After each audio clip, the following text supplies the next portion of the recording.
Okay, Shalom Aleichem. Welcome back to another week of 30 letters in 30 days. Our letter tonight is about chinuch, about education, about raising children, and about the future of the children. A very, very universally important subject. But before we jump into this letter, I wanted to just mention a couple of things. First of all, I think I've mentioned in the past that there are groups, specifically of the Noshim Tzidkonius, of the righteous women, who are all over the world making local groups for further study and discussion of these letters. So there may have been other groups, but I was informed of one gathering that took place this past Shabbos in Shul with the Anash of Airmont, New York, up in the Muncie area. And they got together and discussed the week's worth of letters using the discussion packet that we had sent out. So we want to give a shout out to Airmont, New York. And if you have a group or you'd like to form a group, let us know. You can contact us at 30letters30days.com. A question came in. We do get feedback at the website, and when there are questions, we will answer them. Lee Nether. So a question came in yesterday about the fact that I had mentioned that when the Rebbe is writing to a man, the letter will start with the salutation Shalom Uvracha, greetings and blessings. And when it's written to a woman, it'll start the opposite. It'll flip the two words. It'll say bracha v'shalom, blessings and greetings. So somebody asked why that is. Like, what's that all about? So I will explain to you, actually. There is a story that is recorded in the book, the very fine historical book called Yemei Bereshis, which is about the beginning of the Rebbe's Nesius. And it says over there that a Bacher, Rebbe Eli Gross, who was very close with the Rebbe and had a lot of interactions with the Rebbe, and much of the material in Yemei Bereshis are from his journal, from his accounts. Apparently, after Yud Shvat, meaning after the Histalkus of the Frierdiker Rebbe, after the passing of the previous Rebbe, about 4 or 5 months later, it was in the summertime, and this Bacher, this yeshiva student, brought in a letter to the Rebbe that the previous Rebbe had written to a woman who was in a situation, a dire marital type of situation, where she had written to the previous Rebbe, and the previous Rebbe had told her to pursue a divorce. I guess it was that type of a situation, unfortunately. At any rate, this Bacher was following up on that letter and brought the letter that the previous Rebbe had written to this woman and showed it to the Rebbe, that the previous Rebbe had advised her to pursue a divorce. And the Rebbe said, okay, so then we're going to follow up on that, and we're going to have somebody speak to her husband and get it taken care of. So while this yeshiva boy, Eli Gross, was speaking to the Rebbe, he said, by the way, I noticed that the way that the previous Rebbe addressed the letter to her was not the typical shalom uvracha, but rather bracha v'shalom. And I'm wondering why. So the Rebbe then explained to Eli Gross that that is the way that one writes to a woman. It is an extra layer of, let's call it, precaution. It is not something that is halachically necessary, but it is beyond the letter of the law, extra sensitivity regarding over-familiarity between genders. And this is based on the Gemara in Kiddushin, Daf Lamed Omid Beis, which is brought as a halacha in Even Ezer, Siman Chof Aleph, Sif Vav, which says that a man shouldn't ask a woman how is her, the word that Chazal use and that the Shulchan Aruch uses is her shalom. Her shalom means her well-being. In other words, of course you can say hello, but it's considered overly familiar for a man to ask a woman, hey, how are you doing? Are you feeling okay? That type of inquiry is considered to be over the line. So the word shalom itself is not over the line, but as an extra measure of sensitivity, rather than opening and saying shalom, which is, it means hello, but it also is like, hey, how is your shalom? Mashlomech, how's your welfare?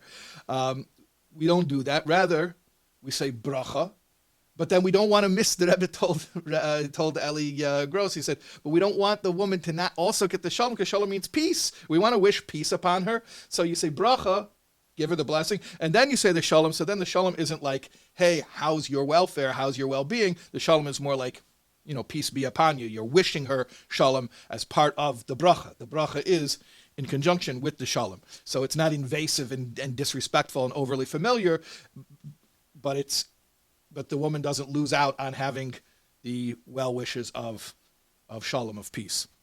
So that's the reason for that. And I think it's probably useful for us to reflect upon the fact that the Rebbe was extremely meticulous about halacha, beyond the letter of the law, and at the same time extremely sensitive about the humanity of the people with whom he was interacting. And I think this is a perfect case in point, where the Rebbe wanted to be extra scrupulous about the concern about overfamiliarity between genders, and at the same time that a woman should not miss out on a blessing of shalom. And we mentioned a few letters ago that Rebbe wrote a letter to Mrs. Hannah Sharfstein, and I mentioned to you that there were times when the Rebbe had written just to her husband, there were times when the Rebbe had written to both of them as a couple, and the letter that we read, the Rebbe wrote directly to Mrs. Sharfstein, a woman. And the Rebbe did at times write directly to a woman. And this is because, as I mentioned, the Rebbe didn't consider that the woman is, God forbid, an accessory to her husband, and that her importance is only indirectly through her husband. A woman is also a chassid. A woman is also worthy of direct communication when the situation calls for it. So just like sometimes you write to the husband and not the wife, sometimes you write to the wife and not the husband. But even at those times, there's extra care given to certain things that I guess, particularly in our day, I think people are kind of waking up and realizing how much we need to be aware of these kinds of things, and how a person can cross a line and not even realize it. So maybe it would be good for all of us to sort of take this to heart in our own conversations. Okay, so let's jump into the letter. Here we go. Baruch Hashem, Yud Aleph Mar Cheshvan Tov Shin Tes Vav, Brooklyn. And we're going to say Shalom Uvracha. So that means to a, let's see if you remember, you have a 50-50 chance of answering correctly. To a man. Okay. So the Rebbe is writing to a man. Who is this man? I can tell you from context. I don't know the name. The name was redacted. But, and for obvious reasons, the name was redacted, because it's not the kind of thing I think someone would be proud of having publicly attached to his name, as we're going to see. But I'll tell you what I can gather from the context. This is clearly a member of Anash, meaning this is a Chabad chassid. This isn't somebody who's an outsider and who's unfamiliar with the standards of the Chabad community. And the tone is slightly harsh, as was a letter that we read a few days ago. So again, I'm warning you of that. Okay. B'mayna al michtove mivav cheshvan, in response to your letter of vav cheshvan. So this is what, 5 days later? 5 days later. Fairly quick turnaround, I think. Hine muvan meyatzmei shalei basi b'tayna b'chlal. It is self-understood that I'm not at all coming with a complaint. Now, obviously, if the Rebbe has to clarify that he's not complaining, there's something contentious or negative, or let's just say it delicately, something that needs correcting. Okay? If the Rebbe has to clarify that he's not complaining, obviously there's something that may sort of be worthy of complaining about. But the Rebbe clarifies, I'm not complaining, ubefrat levitai tichya, and I'm especially not complaining to your daughter. May she be well. I'm not complaining to you, and I'm not complaining to your daughter. And I wasn't complaining before. Not complaining. Okay. Ella. So rather what? Then what am I doing, or what did I do? Apparently the Rebbe had spoken with this man's daughter. Shemesarti b'dibur est tsari. I orally conveyed my pain. Al oifen achinech shapol shebegil kol kach tzoir. The pain that I have about the fact that at such a young age, her education is being affected in a way where what? Maschilim lachshev al dvar tachlis. She's starting to think about tachlis. Tachlis means practicality. Like, how are you going to make a living? She's thinking about that. V'loy rak lachshev, and not only to think about it, like in an abstract way, ela l'shane seder achayim v'achinich b'seichechei anash, kedei lahadames ba'anochas ha'elam. Not only she's thinking about it, she's actually changing her way of being educated. I don't know exactly what it's referring to, but she's gone a lot farther than just thinking about it. She's actually changed the way she's being educated in a way that deviates from the norm among the Hasidic community, and she's resembling Hanochas Ha'olam. We had that word in our first letter, Hanochas Ha'olam, the way the world does things. And we spoke about that we try to resist doing things the way that the world does things. I think it's important here to mention the Rebbe must have said, I don't know, someone may be able to search this with a computer, but dozens of times, Asitut ve'ishreitmen. The Rebbe said it about many issues, very often about Eretz Yisrael, about the security issues in the land of Israel. But the Rebbe would say this expression, Asitut ve, if it hurts, shreitmen, you scream out. Meaning to say, I'm not trying to rebuke you, I'm not trying to make you feel bad, God forbid. I'm in pain. And sometimes when you're in pain, you express that pain. So the Rebbe is explaining to this chassid, I expressed to your daughter my pain about what she's doing. Now, I don't know how old this girl was. The Rebbe says, kol kach tzoir, that she's so young. Young, I don't know if it means a child or an adolescent, but the point is that the girl at a young age, what the Rebbe considers to be an inappropriately young age, is already thinking about how is she and her future family going to make a living. And it's just not right, the Rebbe says. And I'm expressing my pain about that. Okay. Let's continue here. The Alpi sacrisal. According to the ruling of our sages, bitrei tlose of a chazaka. With 2 or 3, there is a chazaka, an established presumption of something being a pattern. It's actually a machlekes of Tanoim in the Gemara in Yevomis, Daf Samech Dalet on the base. There's a machlekes between Rebbe and Rabbi Shimon Gamliel about whether a chazaka is 2 or 3 times. Now, for most things, we paskin that a chazaka, in order to establish a presumption of a repeated pattern, something has to happen 3 times. There are times when we're machmer, like the opinion of Rebbe, and we say even something that happens twice. We already say, that's enough to establish a pattern, and we have to worry that it's going to continue as a pattern. Like, for instance, where we machmer, an example, if a family has a bris milah for their child, and the child has hemophilia, and so therefore the bris milah is dangerous for the child. So if that happens twice in a family, then it's presumed already, like, that's the pattern, and let's not push it over here. Other things, usually it takes 3 times before we say, that's it, it's established as a pattern.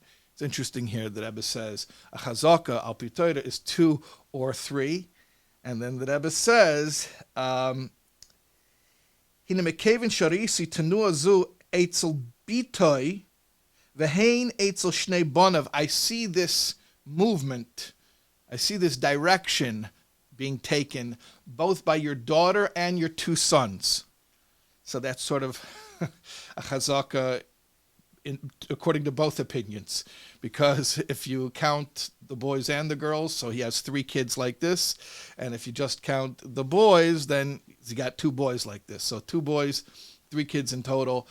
He's Yetze Chazaka according to late Aladeus. So we see already that your daughter, the one I was speaking about earlier, and your 2 sons, they're all headed in this direction. Sheyichyu, may they be well. And I'm just going to read what it says. Hare Yadua, it's known. The Shusa de Yanuka Hu Davua. The way a child speaks, they pick it up at home. It comes from their father. This is actually a phrase that's from the end of Gemara Sukkah, from Daf Nun Vav Omed Beis. It's the famous story of Miriam Bas Bilga.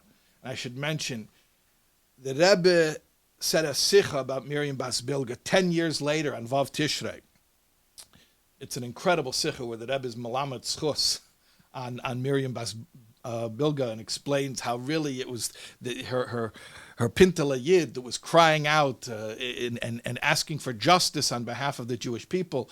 And that's how the Rebbe was Melamed Schus and basically redeemed her and turned her into an unlikely hero or heroine. But the simple meaning of the story is that she was a young woman who came from a family of Kehanim, a priestly family, and she intermarried with a Greek general, and she became an apostate, and she said some inappropriate things about Hashem. I'm saying the simple meaning. Obviously, there's a much deeper story, and the Rebbe takes that deeper approach, and there's the famous, as I mentioned, Vav Tishrei from 10 years later, from Chof Hey, and it's very much. I'm sorry, not it's from Lamed Hey, Tavshin Lamed Hey, from 20 years later. Sorry, let me correct that. From 20 years after this, and there's a recording of it, and it's very worthwhile to listen to. But at any rate, the simple meaning is when a kid is speaking a certain way that's inappropriate, you can assume that they picked it up at home, and that's what happened in the story of Miriam Bas Bilga, that her entire family was penalized because of the way she spoke. At any rate, I'm just reading what it says here. The Rebbe is saying, look, your 2 boys and your daughter, they're all sort of overly fixated on making a living and how are they gonna support themselves, and they're very career minded. Maybe it's time to look inward and think about if you're giving this off somehow. And I want to say, I didn't see the letter. Nobody saw the letter except for the Rebbe that this person wrote. It could very well be that he himself doesn't like it. It could very well be that he's telling the Rebbe that I don't want them to be this way.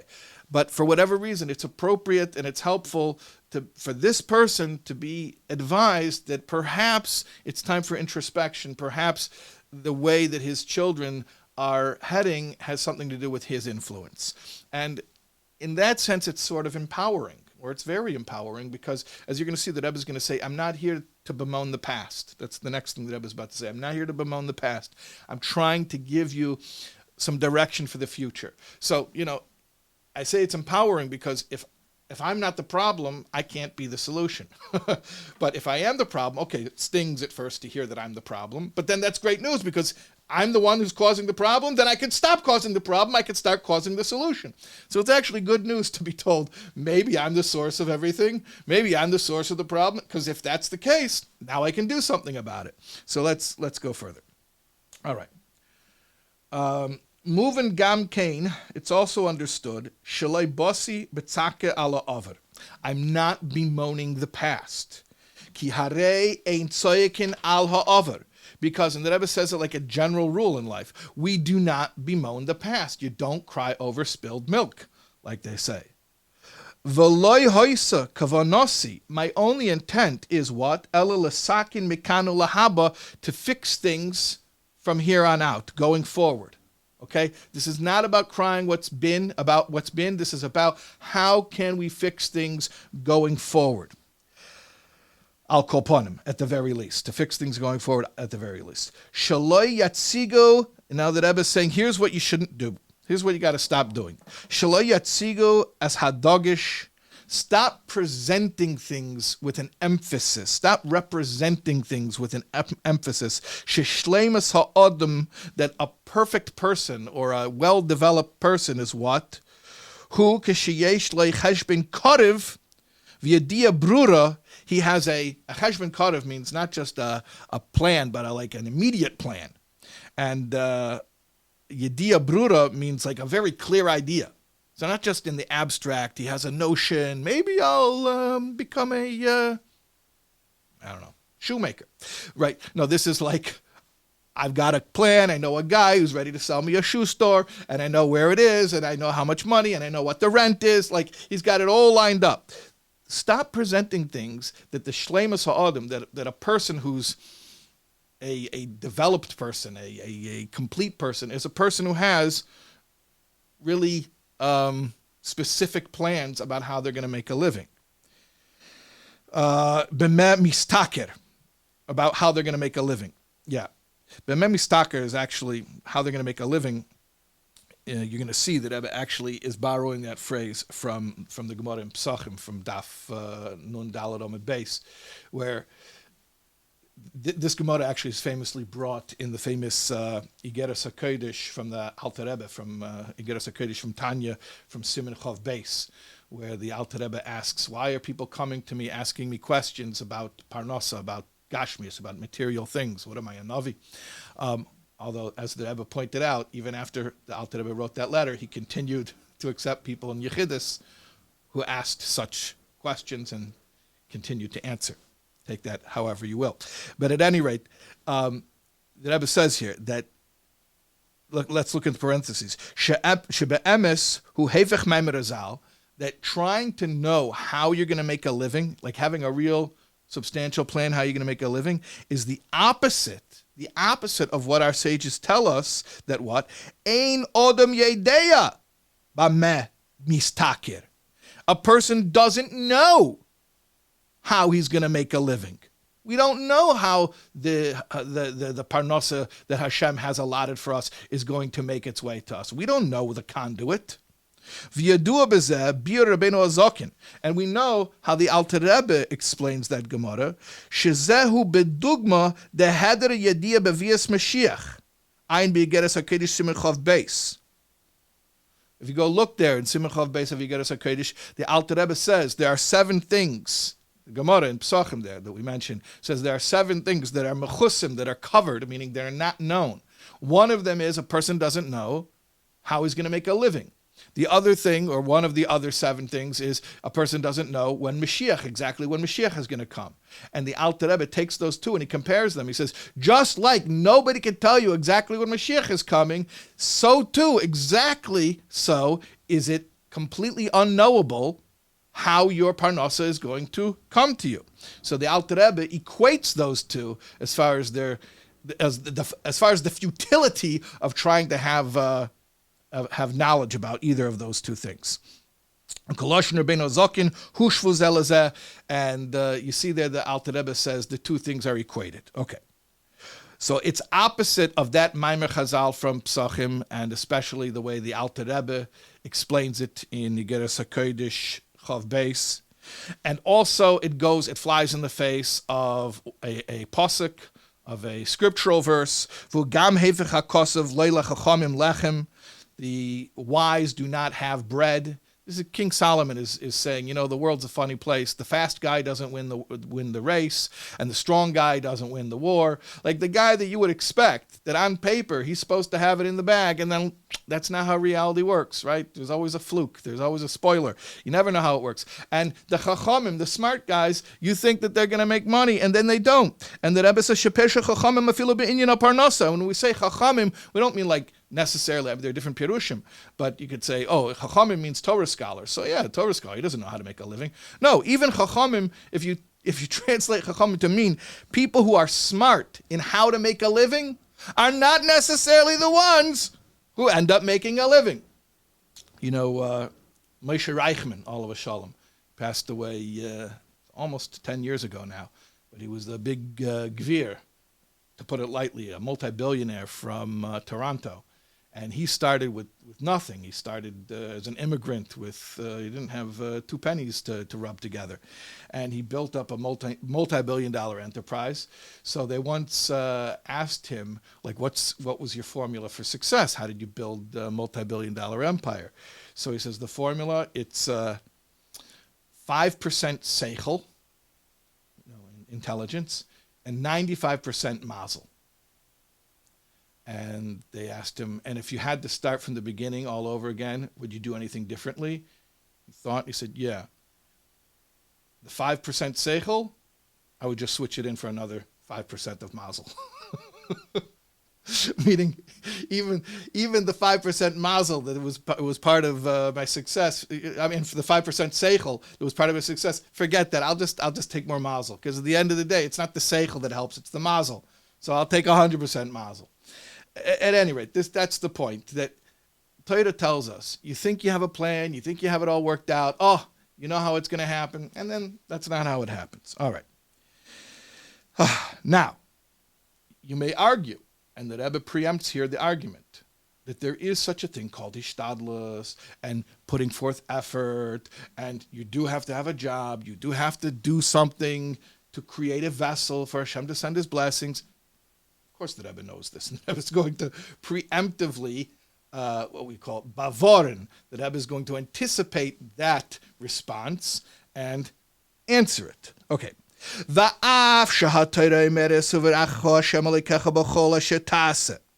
And although Torah says very clearly, Hashem will bless you in everything that you do. And everything that you do. In other words, Hashem will bless you, but you have to do. You have to actually do something within which Hashem can send his blessing. Shetzarech la'ases kli. You have to make a vessel. Okay, fine. No problem. Harei mavur she'ein b'zeh stira. It's not a contradiction. And if you want to hear all of this explained at length, you can go listen to all of the Shara B'tochen classes that we did a year and a half, 2 years ago already. I think it's 2 years ago. Wow, time flies. So over there we explained this at length.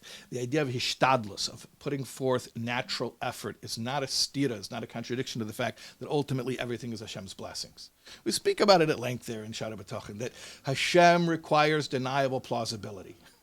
Hashem needs an alibi. He can't be caught miraculously raining bread from heaven upon us, even though that's exactly what it is. It's all bread from heaven. But it has to have a cover story. It has to look like we did it naturally. So we hide the miracle by putting forth effort. So that's why it's not a contradiction. It really is all Hashem's blessings, but we have to provide the alibi by putting forth some natural effort. Va'ayin b'sefer ha-mitzvos la-tzemach tzedek. Look in the Sefer HaMitzvos of the Tzemach Tzedek. Everyone knows that Rambam has a Sefer HaMitzvos. The Tzemach Tzedek, the third Chabad Rebbe, the Einikel of the Baal HaTanya, also has a Sefer HaMitzvos. We more commonly refer to that Sefer as Derech Mitzvei Secha. And Derech Mitzvei Secha has many maimorim on individual mitzvahs. The Rebbe says, Amud Kuf Vov. Look on page 106.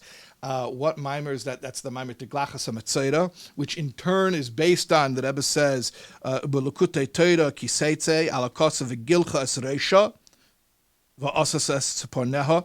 Go look in the mimer in Parshas Kiseitze about the Eishis Yafas Toyer from, this is the Sefer Lukutei Torah, the Maimorim of the Alter Rebbe. So there's a mimer in Derech Mitzvei Secha from the Tzemach Tzedek, which in turn is based on a mimer in Lukutei Torah from the Alter Rebbe. One is basing it mostly, or at least the Dibra Maschel is about Eishis Yafas Toyer. The other one starts by speaking about the Mitzvah. They both go into the same discussion, and I don't have time to go into it right now why it's a whole discussion about hair. It starts as a whole discussion about hair and about tzimtzum, and now's not the time. At any rate, it's a very geshmak maimer, very enjoyable. I highly recommend learning the Glachas HaMetzora from Derech Mitzvei Secha. At any rate, it explains over there that, picture a person who has a suit, and he makes his suit bigger than necessary, like a Zoot Suit, like in the 40s, the cool guys wear the Zoot Suits. when there were rations because of the war effort. There were rations on material. So they wanted to show their extravagance by having extra material that was totally unnecessary. So, but it's not very practical. Imagine wearing this big suit that's way bigger than you need. So the Tzemach Tzedek doesn't say Zoot Suit, but the Tzemach Tzedek says, imagine you have this suit that's way bigger than you need, and then what happens? You end up tripping on it. So did it serve a purpose? No, it was counterproductive. So too, the hishtadlus, the natural means that we put forth to create a vessel for Hashem's blessings, the blessings are going to take hold in whatever size vessel we put out. But if the vessel's too big, it becomes unwieldy, it becomes burdensome, we trip on it, it gets in the way. So that's the allegory that it uses over there in the Tzemach Tzedek's Maimer. Let's continue. So what I'm hoping is that from now on, Yagishu Gambonov, I hope that your children will also be sensitive to the fact Shatachlis Shaba'ilim Toli Be'ensof Habilti Balgvul V'Tachlis. That really everything depends on the infinite one who has no end. V'hu Yisborech Mavtiach She'im B'chukei Telechu Hari Oz V'Nasati Gishmeichem V'Gemer. And he is the one, the infinite one. He is the one who guarantees that if you go in my ways, if you follow my mitzvos, then I will give you rain in its time. I will give you the proper parnasa, the right parnasa in the right time. Okay? But it's all depending on Hashem. It's not depending on having some smart plan about how you're going to make a living, especially when you're such a young person and it's such a waste of headspace to be thinking about these things right now. Okay, let's continue. We'll wrap it up. Hare, Oysan Hashois. Here's the Rebbe lamenting about the waste of time that young people in their formative years are spending thinking about things that really are not going to help them out in life. They're thinking about plans, how they're going to have a career, how they're going to make parnasa. They're in their formative years. They could be spending that time so much more usefully continuing to learn Torah. And the Rebbe says that will benefit them not only spiritually, but materially. Let's look inside.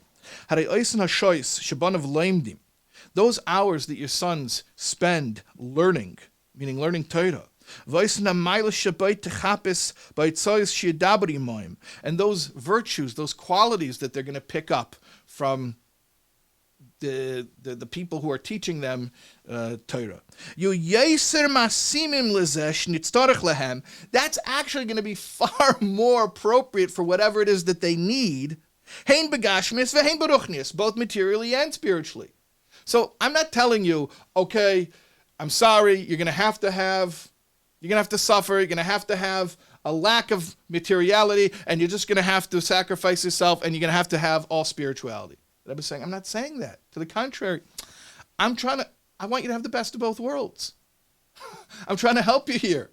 So the best thing, the most productive thing for a young person right now, focus on the spiritual, and that will be good for both the spiritual and the material. Because after all, at the end of the day, Hashem is the one who provides parnasa. It's not the smart people who make money. Reichman said, I would trade in even the 5% seichel. I'd trade in for more mazel.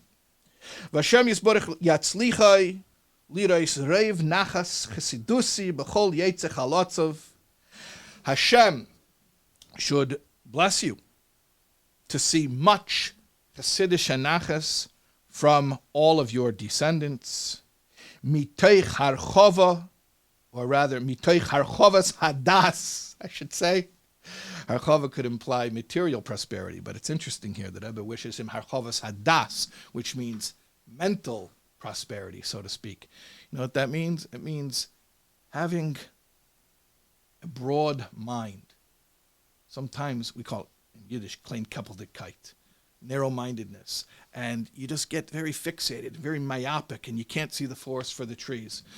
So the Rebbe is wishing him that he should have lots of nachas from his kids, and he should have harchovas hadas, he should have a broad mind, ubrius hanachena, and good health, bivracha, with blessing. And that's our letter for tonight.